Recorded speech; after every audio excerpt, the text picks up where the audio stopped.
দেখি অনেকদিন বন্ধুরা কল করে নেবো, কল করি।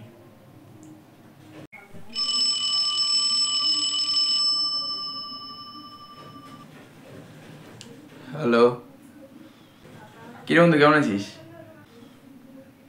এই তো চলে যাচ্ছে, খারাপের দিকেই। কেন, কি হয়েছে? আচ্ছা আজকে কি দিন একটু বলতো। আজকে তো আজকে তো আজকে তো রোজ ডে। আজকে কি করে লোকেরা? আজকে তো কাপলসদের রোজ দেয়। আজকে একজন আরেকজনকে কি দেয়? তাহলে ওকে রোজ দিবি, গোলাপ দিবি। আচ্ছা সেটা না, তুই আর এটা বল যে একটা গোলাপের দাম কত? একটা গোলাপের দাম কত? বেশি থেকে বেশি 10 টাকা নেবে, ম্যাক্সিমাম 10 টাকাই নিক। 10 টাকা, মেনে নিলাম 10 টাকা। তুই কত টাকা একটা একটা তো এক তোড়া গোলাপ দে, কত টাকা লাগে? এক তোড়ার দাম কত ধরে নিলাম, ওর মধ্যে ধর 20টা ফুল থাকবে, তাহলে 200 টাকা। ভাই ও আমার কাছে 1000টা গোলাপ চেয়েছে, তাহলে 1000 × 10, 10,000 টাকার গোলাপ।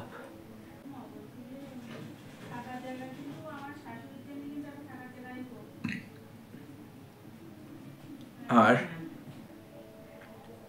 আবার একটা চকলেট আছে না, ওই হার্ট শেপের চকলেটের তো এখনো বাকি আছে। ওই চকলেট চেয়েছে 20টা। হ্যালো, হাত দিয়ে ফোন পড়ে গেল। শোন আর শোন,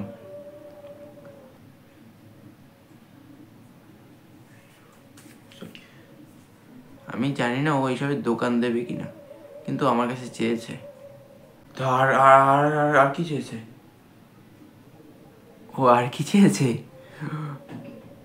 ও আমাদের এই রোজ ডেটাকে একেবারে একেবারে প্রপোজ ডেতে নিয়ে চলে গিয়েছে। চকলেট ডেতে কোনো ব্যাপার ছিল না, ও একেবারে রোজ ডেতে নিয়ে চলে গিয়েছে। সরি, ও একেবারে প্রপোজ ডেতে নিয়ে চলে গিয়েছে। ও চেয়েছে একটা ডায়মন্ড রিং। না না, তুই শুধু এটা বল, ওর রিলেশনশিপ এসছে নাকি মুকেশ আম্বানির ছেলের বিয়েতে এসছে? চেয়েই যাচ্ছে।